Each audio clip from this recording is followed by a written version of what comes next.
Welcome back to the show. Once again, our guest is attorney Elizabeth Carpenter, and we're talking about internet privacy. Is there really such a thing? Speaking of the internet, we've gotten some great questions from Facebook, Twitter, and email, so let's go ahead and get right to those. Louise writes in, she asks about Facebook. She says, what are the laws about using pictures from Facebook? It is my understanding that photos pasted on or posted to Facebook become property of Facebook if used on that site. Is that true?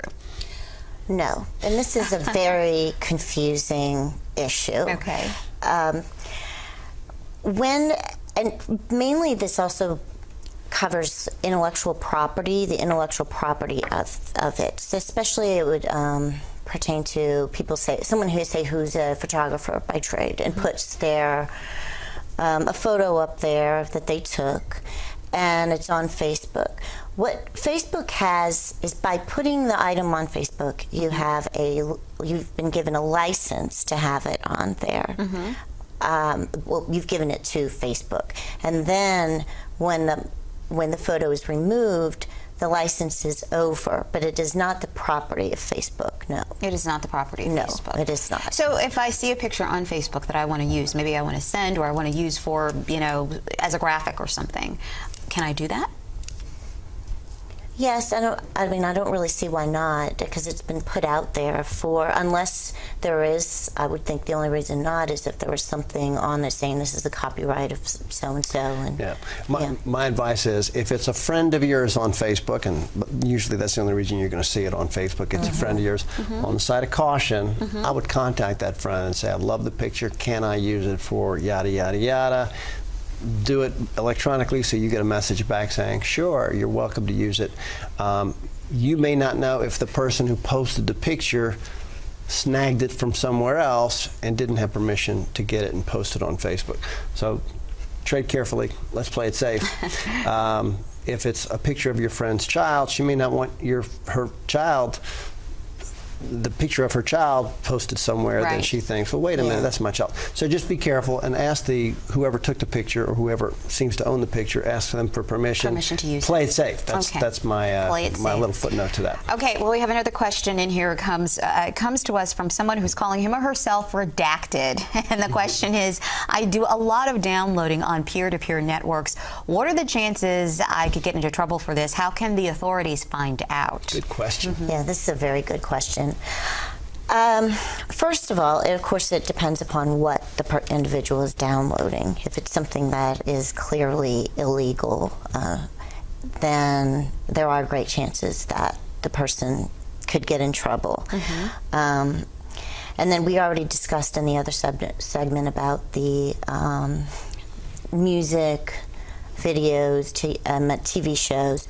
And I had already said that I think it's more of an issue of the multitude of it and what the person is then doing with it.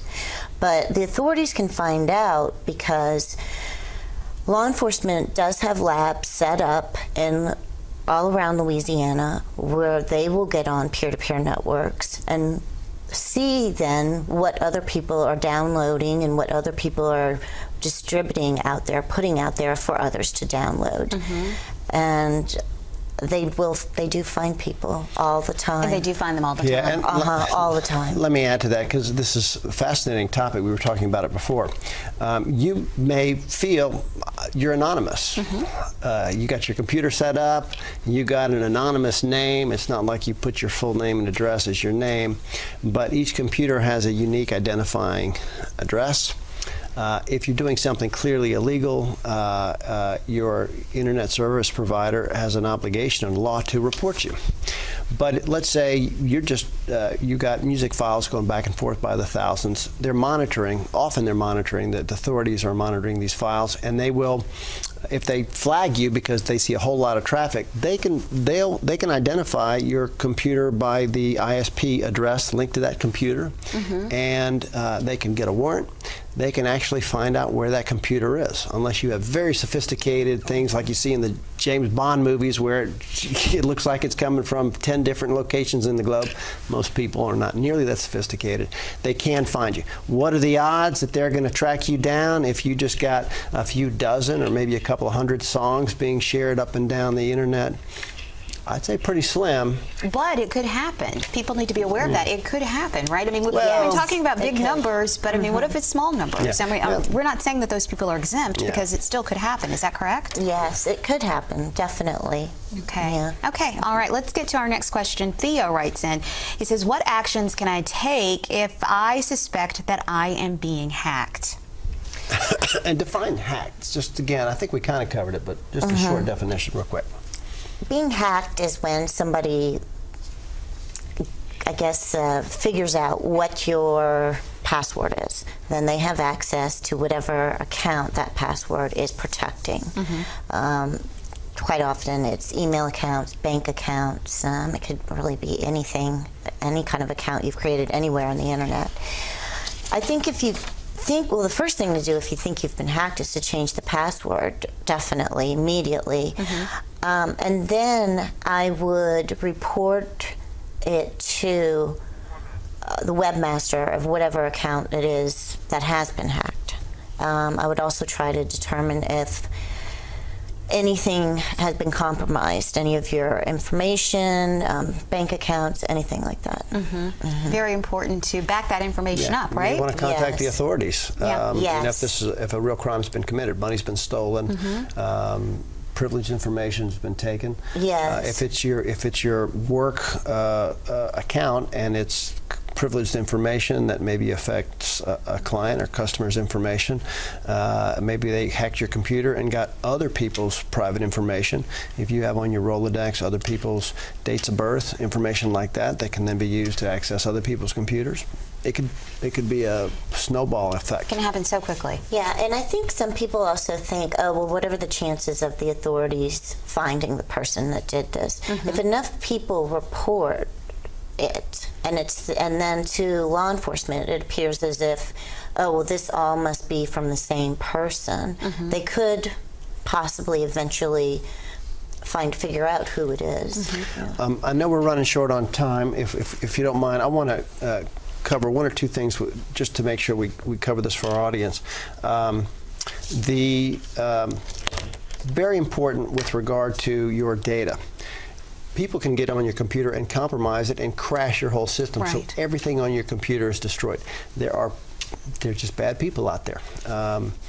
Back up your data. I don't mean back it up on the external hard drive, which is sitting next to your computer, but I think all the experts agree. You want to back it up into the cloud or on some sort of device. One, I have no interest in this company. It's called Carbonite. We're putting this information, by the way, all these safety tips, you can get it on our website, johnredmannpoa.com. There's a need-to-know sheet. You can get it on our website. Carbonite, C-A-R-B-O-N-I-T-E. Carbonite is a website. It costs you like $5 a month. It's on the internet. If your house burns down, if your house floods, if your hard drive crashes, your data is backed up off-site.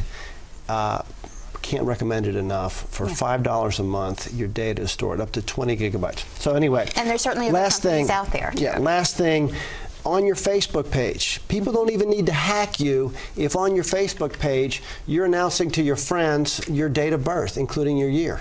That's 3/4 of the way to identity theft. Don't put your date of birth, don't put your year of birth at least. If you want to put the month and day because you want people to know your birthday, that's okay. Don't put your year of birth. Don't put the year. But you might not even want to put your day, put your month of birth, but just wanted to mention that. Okay, all right. I think we might have time for just one more question. This comes from Sam. He says, I've been buying different medications online from Canada without a prescription for years. What are the legal ramifications of doing this? And there are, right? Yes, yes.